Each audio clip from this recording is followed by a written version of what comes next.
ಎಲ್ರಿಗೂ ನಮಸ್ತೆ. ನಮಸ್ತೆ. ನಾಳೆ ಜಾನ್ ಫಸ್ಟು 2025ನೇ ಇಸ್ವಿ ಕಾಲಿಡ್ತಾ ಇದ್ದೀವಿ. 2024ನೇ ಇಸ್ವಿನ ಮುಗಿಸ್ತಿದ್ದೀವಿ. ಸೊ ದೇಶಾನಿ ಕೇಕ್ ಕಟ್ ಮಾಡೋಣ ಅಂತಿದ್ದಾಳೆ. ಬಟ್ ಅವ್ರ ಅಪ್ಪಂಗೆ ಇದೆಲ್ಲ ಇಷ್ಟ ಆಗಲ್ಲ. ಯಾಕಂದರೆ ನಮ್ಮ ಹಿಂದೂ ಧರ್ಮದ ಪಂಚಾಂಗದ ಪ್ರಕಾರ ಯುಗಾದಿಗೆ ಹೊಸ ವರ್ಷ ಅಂತ ಹೇಳ್ತಾರೆ. ಹೌದು, ಅದು ಕೂಡ ನಿಜ. ಬಟ್ ಮಗು ಇಷ್ಟಪಡ್ತಿದೆ. ಆಮೇಲೆ ಖುಷಿ ಪಡೋಕ್ಕೆ ಯಾವ ಕ್ಯಾಲೆಂಡರ್ ಆದ್ರೇನು ಯಾವ ಇದಾದ್ರೇನು ಅದೊಂದು ಖುಷಿ ಕ್ಷಣಗಳನ್ನ ಅನುಭವಿಸ್ಬೇಕಂದ್ರೆ ಯಾವುದೇ ಆಗಲಿ ಯುಗಾದಿಗೂ ಕೂಡ ಮಾಡೋಣ. ಬಟ್ ಈಗ ಕೂಡ ಕೇಕ್ ಕಟ್ ಮಾಡ್ತೀವಿ. ಯುಗಾದಿಗೂ ಕೂಡ ಏನು ಬೇಕೋ ಅದ್ರ ಪ್ರಕಾರ ಕೇಕ್ ಕಟ್ ಮಾಡೋದು ಮತ್ತೊಂದು ಮಾಡೋಣ. ಬಟ್ ಈ ಜಾನ್ ಫಸ್ಟ್ ಎಲ್ಲರೂ ಕೇಕ್ ಕಟ್ ಮಾಡಿ ಸೆಲೆಬ್ರೇಟ್ ಮಾಡೋಣ ಅಂತೇಳಿ. ಬಟ್ ಅವ್ರ ಡ್ಯಾಡಿ ಅವರ ಅಂಕಲ್ ಎಲ್ಲ ಯಾರೂ ಇರಲ್ಲ, ಎಲ್ಲ ಬ್ಯುಸಿ ಕೆಲಸದಲ್ಲಿ. ಸೊ ನಾನು ದೇಶಾನಿ ಇಬ್ಬರು ಇರ್ತೀವಿ ಮನೇಲಿ. ಕರಿ ಇಬ್ಬರು ಮಕ್ಕಳನ್ನ ಮುದ್ದಾದ ಮಕ್ಕಳನ್ನ ಬಿಟ್ಟೋಗಿದ್ದಾಳೆ. ಅವ್ರ ಜೊತೆ ಸೆಲೆಬ್ರೇಟ್ ಮಾಡೋಣ ನಾವಿಬ್ಬರೇ ಅಂತೇಳಿ ಒಂದು ಚಿಕ್ಕದೊಂದು ಕೇಕ್ ತೊಗೊಂಬೋಣ ಅಂತೇಳಿ ಹೋಗ್ತಾ ಇದ್ದೀವಿ. ಕೇಳಿ ದೇಶಾನಿನ ಹೇಳ್ತಾಳೆ ಮತ್ತಿನ್ನೇನು ಅಂತ. ಇನ್ನೇನು ಇಲ್ಲ, ನಮ್ಮಪ್ಪ ಯಾವಾಗಲೂ ಹೇಳ್ತಿರ್ತಾರೆ ಯುಗಾದಿ ನಮ್ಮ ನ್ಯೂ ಇಯರ್, ಯುಗಾದಿ ನಮ್ಮ ನ್ಯೂ ಇಯರ್ ಅಂತ. ನಾನು ಜಾನ್ವರಿ ಫಸ್ಟು ಅಂತ ಹೇಳ್ತೀನಿ. ಅದಕ್ಕೆ ಇವತ್ತು ನಂಗೆ ಕೇಕ್ ತಗೋಬರಕ್ಕೆ ಹೋಗ್ತಾ ಇದ್ದೀನಿ. ಖುಷಿಯಾಗಿಬಿಟ್ಟಿದ್ದೀನಿ ಫುಲ್ಲು. ನಮ್ಮ ತಂದೆ ಇದ್ದಿದ್ರೆ ನಮ್ಮನೇಲಿ ನಮ್ಮ ತಂದೆ ಇದ್ದಿದ್ರೆ ಪ್ರತಿ ವರ್ಷನೂ ಕೇಕ್ ಕಟ್ ಮಾಡಿಸ್ತಿದ್ರು. ನಮಗೆ ನೆನಪದು. ಸೊ ದೇಶಾನಿಗೆ ಖುಷಿಗೋಸ್ಕರ ಕಟ್ ಮಾಡ್ತಾ ಇದ್ವಿ. ಖುಷಿಗೆ ಯಾವ ಕ್ಯಾಲೆಂಡರು ಯಾವ ಧರ್ಮ ಯಾವುದೇ ಮುಂದೆ ಬರಲ್ಲ. ಒಂದು ಸಣ್ಣ ಕೇಕ್ ಕಟ್ ಮಾಡೋದ್ರಿಂದ ಒಂದು ಮಗು ಖುಷಿ ಪಡುತ್ತೆ ಅಂತ ಕಟ್ ಮಾಡೋದ್ರಲ್ಲಿ ಏನು ಭೇದ ಭಾವ ಮಾಡೋದು ಬೇಡ. ಸೊ ದೇಶಾನಿ ಖುಷಿಗೋಸ್ಕರ ಹೋಗಿ ಒಂದು ಕೇಕ್ ತೊಗೊಂಬರ್ತಾ ಇದ್ದೀವಿ ಅಂಗಡಿಗೆ. ಸೊ ಮನೆ ಹತ್ರನೇ ಇದೆ. ಬಟ್ ಬೇಡ, ಒಂದು ದೊಡ್ಡ ರೌಂಡ್ ಬೇಕು ಅಂತೇಳಿ ದೂರ ಕರ್ಕೊಂಡು ಹೋಗ್ತಾರೆ ಅವ್ರ ಅಪ್ಪನ. ಚೆನ್ನಾಗಿ ಅವ್ರ ಅಪ್ಪನ ಹತ್ರ ಖರ್ಚು ಮಾಡ್ಸೋಕ್ಕೆ. ಕೇಳಿ ಏನು ಹೇಳ್ತಾರೆ ಅವರು ಅಂತ. ಸರ್ ಮಾತಾಡಿ. ಏನಿಲ್ಲ, ಏನೋ ಇದು ಜೋ ಬರ್ಕೊಳ್ಳೋದು ಅಂತಾರಲ್ಲ, ಈ ಕೆಲಸ ಇದೊಂಥರ ಹೆಂಗೆ ಅಂದರೆ ಸೂಸೈಡ್ ಮಾಡ್ಕೊತ ಇದ್ದೀವಿ ನಾವು ಕರ್ಕೊಂಡೋಗಿ. ಏನಿಲ್ಲ ಸ್ನೇಹಿತರೆ, ನಾನು ಆ್ಯಕ್ಚುಲಿ ಹಿಂದೂ ಕಲ್ಚರ್ನ ಜಾಸ್ತಿ ಫಾಲೋ ಮಾಡೋದು. ನಾನು ಇದನ್ನೆಲ್ಲ ಅಷ್ಟು ಲೈಕ್ ಮಾಡಲ್ಲ. ನ್ಯೂ ಇಯರ್ ಅಂತ ಜಸ್ಟ್ ಒಂದು ಕ್ಯಾಲೆಂಡರ್ ಚೇಂಜ್ಗೋಸ್ಕರ ಆ ವೆಸ್ಟರ್ನ್ ಕಲ್ಚರ್ನ ಅಷ್ಟೊಂದು ಇದಾಗಿ ಮಾಡೋದು ನೀಡಿಲ್ಲ ಅಂತ ನನ್ನ ಇಂಟೆನ್ಷನ್ನು. ಬಟ್ ಮಕ್ಕಳು ಒಂದು ಸಿಂಬಲಿಕ್ಕಾಗಿ ಏನೋ ಅವ್ರ ಖುಷಿಗೋಸ್ಕರ ಮಾಡ್ಕೊತಾರಲ್ಲ, ಏನೋ ಅವ್ರ ಖುಷಿಗೆ ಏನಕ್ಕೆ ಒಂದು ಕೇಕ್ ತಾನೇ ಕಟ್ ಮಾಡ್ಕೊಳ್ಳಿ ಅಂದ್ಬಿಟ್ಟು ತರೋದಷ್ಟೇ. ಅದೊಂದು ರೀಸನ್ನು. ನಾವು ಜಸ್ಟ್ ಒಂದು ಕೇಕ್ ತಿನ್ನೋದಷ್ಟೇ. ಒಂದು ಕ್ಯಾಲೆಂಡರ್ ಚೇಂಜ್ ಅನ್ನೋ ರೀಸನ್ ಇದೆ ಅಷ್ಟೇ, ಏನಿಲ್ಲ.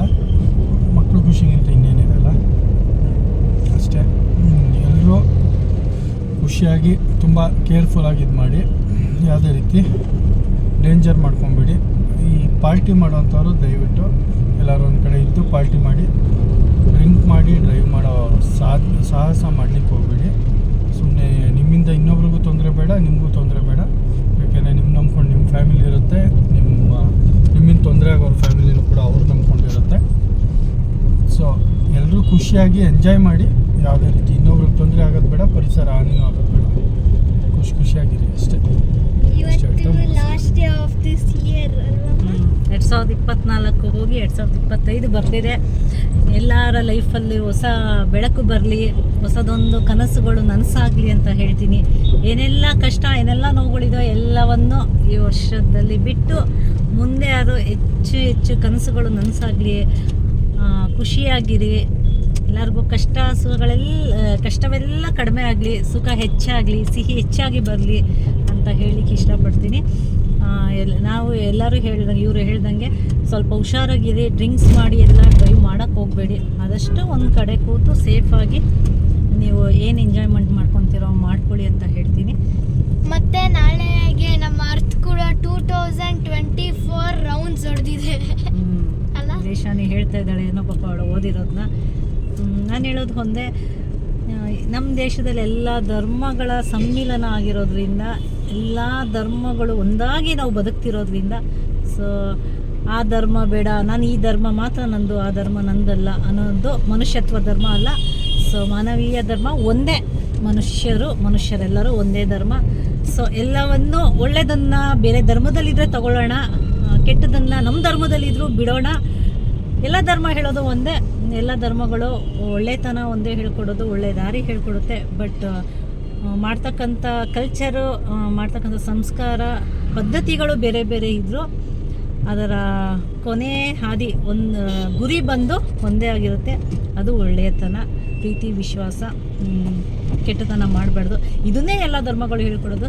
ಸೊ ಎಲ್ಲ ಧರ್ಮಗಳ ಸಮ್ಮಿಲನದಲ್ಲಿ ನಾವು ಭಾರತ ದೇಶದಲ್ಲಿರೋದ್ರಿಂದ ಎಲ್ಲ ಧರ್ಮಗಳ ಆಚರಣೆಗಳನ್ನು ಸಾಧ್ಯವಾದಷ್ಟು ನಾವು ಕೂಡ ಮಾಡೋಣ. ಯಾವುದು ನಮ್ಮದು ಬೇರೆಯವ್ರದ್ದು ಅನ್ನೋದು ಭೇದ ಭಾವ ಮಾಡೋದು ಬೇಡ ಅನ್ನೋದಷ್ಟೇ ನಾನು ಹೇಳಲಿಕ್ಕೆ ಇಷ್ಟಪಡ್ತೀನಿ. ಸೊ ಎಲ್ಲರಿಗೂ ಹೊಸ ವರ್ಷದ ಶುಭಾಶಯಗಳನ್ನ ಹೇಳ್ತಾ ಇಲ್ಲಿಗೆ ವಿಡಿಯೋನ ಎಂಡ್ ಮಾಡ್ತಾಯಿದ್ದೀನಿ. ವಾಚ್ ಮಾಡ್ತಾಯಿರಿ ನಾಳೆ ಏನೇನು ಮಾಡ್ತೀವಿ ಅಂತೇಳಿ. ಸೊ ನಾಳೆ ಏನು ಮನೇಲಿ ಪ್ರೋಗ್ರಾಮ್ ಇಲ್ಲ, ಸೊ ಹೊರಗೆ ಹೋಗೋ ಪ್ರೋಗ್ರಾಮ್ ಇದೆ. ಏನು ಇತ್ತ ಅಂತ ನಾಳೆ ತೋರಿಸ್ತಾ ಇದ್ದೀನಿ, ವಾಚ್ ಮಾಡ್ತಾಯಿರಿ. ಸದ್ಯಕ್ಕೆ ಇದನ್ನು ಇಲ್ಲಿಗೆ ಸ್ಟಾಪ್ ಮಾಡ್ತೀನಿ. ವಿಡಿಯೋ ಮುಂದಕ್ಕೆ ಕಂಟಿನ್ಯೂ ಆಗುತ್ತೆ.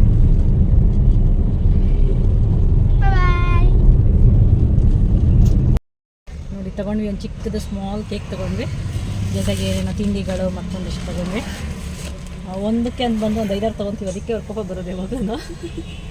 ಒಟ್ಟಿನಲ್ಲಿ ತೊಗೊಂಡು ಹೋಗ್ತಾ ಇದ್ದೀವಿ ಸೆಲೆಬ್ರೇಟ್ ಮಾಡೋಕ್ಕೆ.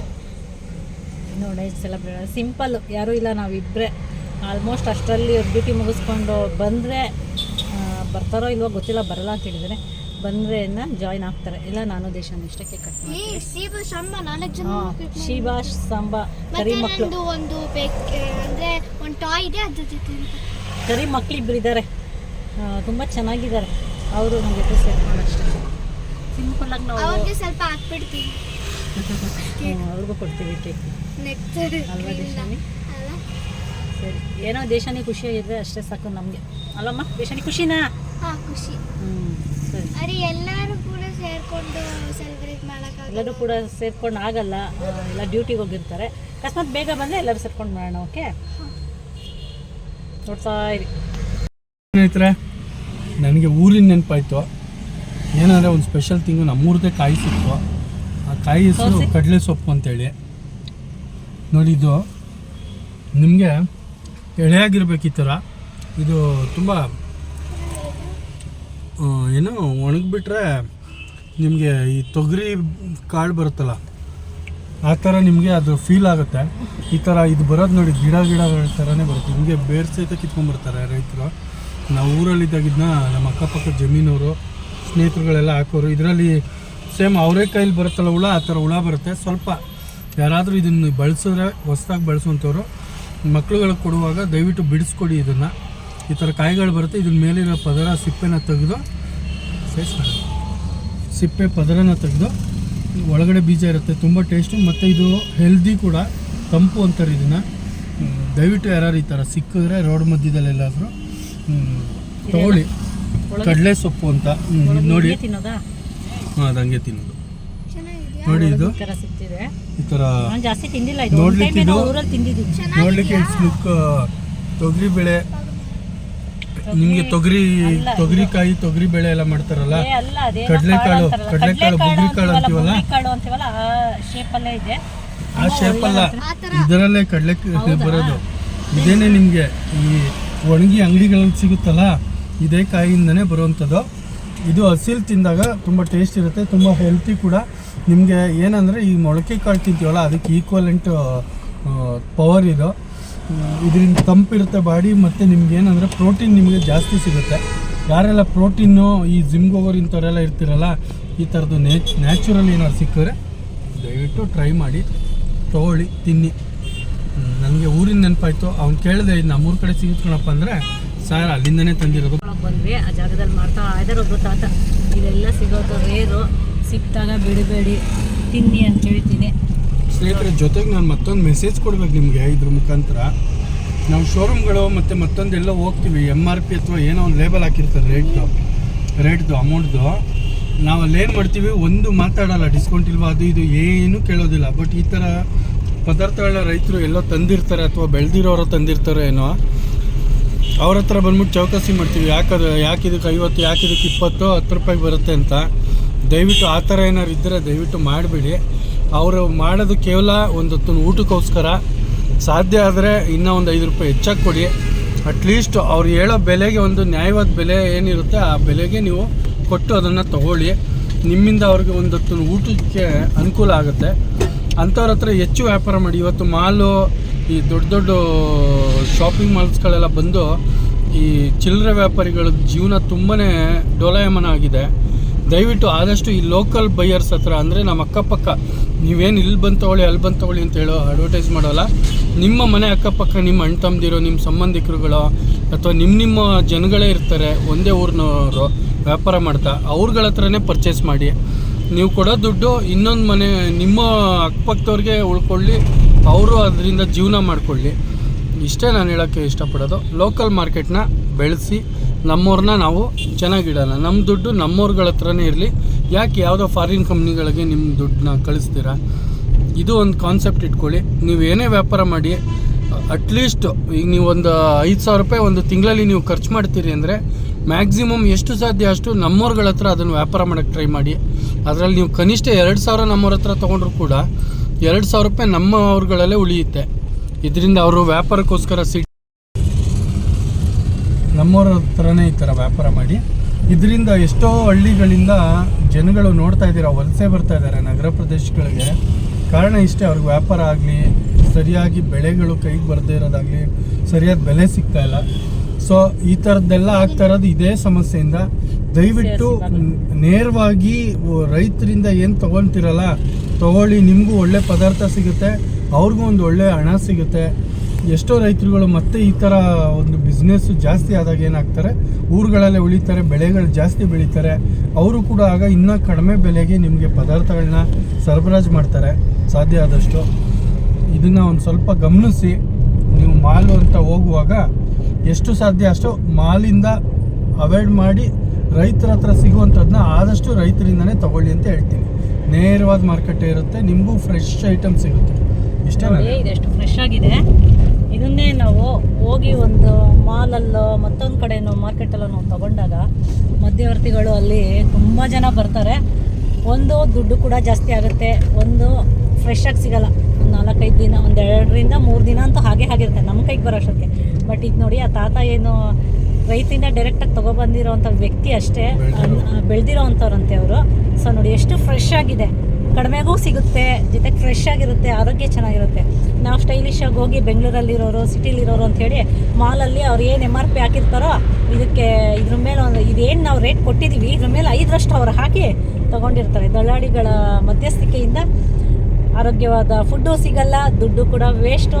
ಸೊ ಅದಕ್ಕೆ ಬದಲು ಇಂಥದ್ದು ಫ್ರೆಶ್ ಆಗೆಲ್ಲನೂ ಸಿಕ್ಕಿದಾಗ ಒಂದು ಸ್ವಲ್ಪ ಕಾರ್ನ ಪಕ್ಕಕ್ಕೆ ಹಾಕಿ ಸೊಪ್ಪು ತರಕಾರಿ ಇಂಥಗಳನ್ನ ಖರೀದಿ ಮಾಡಿ ಆರೋಗ್ಯಕ್ಕೂ ಒಳ್ಳೆಯದು. ನಮ್ಮ ರೈತರು, ನಮ್ಮ ಅಕ್ಕಪಕ್ಕದ ಜನರು ಕೂಡ ಬೆಳೀತಾರೆ. ಅದನ್ನು ಅಲ್ಲಿಗೆ ಸ್ಟಾಪ್ ಮಾಡೋದು ಬೇಡ. ಎಷ್ಟೇ ಆನ್ಲೈನ್ ಬ್ಯುಸಿ ಲೈಫಲ್ಲಿ ಆನ್ಲೈನ್ ಮಯ ಆಗಿದ್ರೂ ಕೂಡ ಇಂಥದ್ದು ಸಿಕ್ಕಿದಾಗ ಬಿಡಬೇಡಿ. ನೋಡಿ ಎಷ್ಟು ಹಸ್ರಾಗಿ ಎಷ್ಟು ಚೆನ್ನಾಗಿದೆ. ಇಲ್ಲಿ ತುಂಬ ಸಿಗೋಲ್ಲ, ನಾನು ಒಂದ್ಸಲ ತಿಂದಿದ್ದೀನಿ. ಸೊ ಸಿಕ್ಕಿದ ತಕ್ಷಣ ತೊಗೊಂಡಿದ್ವಿ. ನೋಡಿ ಒಂದು ಹೇಳ್ತಾ ಈ ವಿಡಿಯೋನ ಇಲ್ಲಿಗೆ ಮುಗಿಸ್ತಿದ್ದೀನಿ. ನೆಕ್ಸ್ಟ್ ಸಿಗೋಣ. ಬಾಯ್ ಬಾಯ್.